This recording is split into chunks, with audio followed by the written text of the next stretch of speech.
नमस्कार. आज आपण अतिशय लवकर होणारा पराठा आणि मुलांच्या टिफिनसाठी खूप योग्य पर्याय आहे असा हा क्रिस्पी पराठा तर नक्की ट्राय करा. तर त्यासाठी काय करायचं आहे, कढईमध्ये तेल घालायचं, त्यामध्ये मोहरी घालायची, लसूण आणि जिरं बारीक कूट करून घालायचं, बारीक चिरलेला कढीपत्ता घालायचा, छान मिश्रण मिक्स करायचं, बारीक चिरलेली मिरची घालायची, 2 मिरच्या घातल्या. लहान मुलांसाठी आहे म्हणून कमी तिखट आहे किंवा तुम्ही ठेचाही घालू शकता याच्यावर.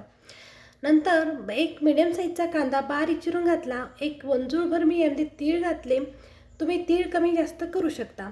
कोथिंबीर घातली खूप सारी, नंतर हळद घातली, छान मिश्रण मिक्स करून घेतलं आणि आता यामध्ये मी 1 वाटी पाणी घालणार आहे. तुम्ही पाणीही कमी जास्त करू शकता. माझं 2 वाट्या पीठ आहे, त्यासाठी मी 1च वाटी पाणी घातलेलं आहे. नंतर पिठामध्ये आपण संपूर्ण मिश्रण घालायचं, चवीनुसार मीठ घालायचं आणि 1 चमच मी इथे बेसन घातलं, कद्दूकिस केलेला भोपळा घातला. याच्याऐवजी तुम्ही टमाटर किंवा बटाटाही घालू शकता. छान मिश्रण मिक्स करून घ्यायचं आहे आणि एवढ्यातच माझं मिश्रण झालं होतं. जर तुम्हाला वाटलं पीठ घट्ट आहे तर तुम्ही दही घाला. दह्यानेही खूप क्रिस्पी आपला पराठा होतो. नंतर आपलं छान मस्त पीठ मळून झालं होतं, तर एक लाटी घेतली. छान हलक्या हाताने मस्त आपला असा पराठा लाटून घ्यायचा आहे. मस्त असा गोल गोल पराठा लाटून घ्या. वाटत असेल तर थोडं थोडं त्याला पीठ लावून पराठा लाटून घ्या.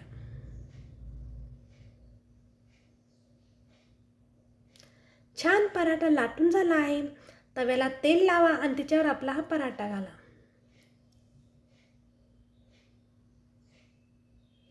आता हा पराठा अलटून पलटून छान क्रिस्पी होईपर्यंत भाजून घ्या. तुम्ही तूपही लावू शकता, पण गरम गरम जर खात असाल तर नक्की तूप लावा.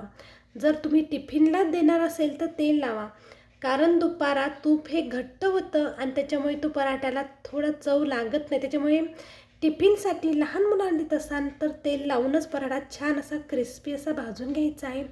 तयार आहे आपले पराठे. नक्की ट्राय करा. अतिशय सोपी रेसिपी आहे. लहानांना तर आवडणारच, पण मोठ्यांना पण आवडणार अशी ही रेसिपी.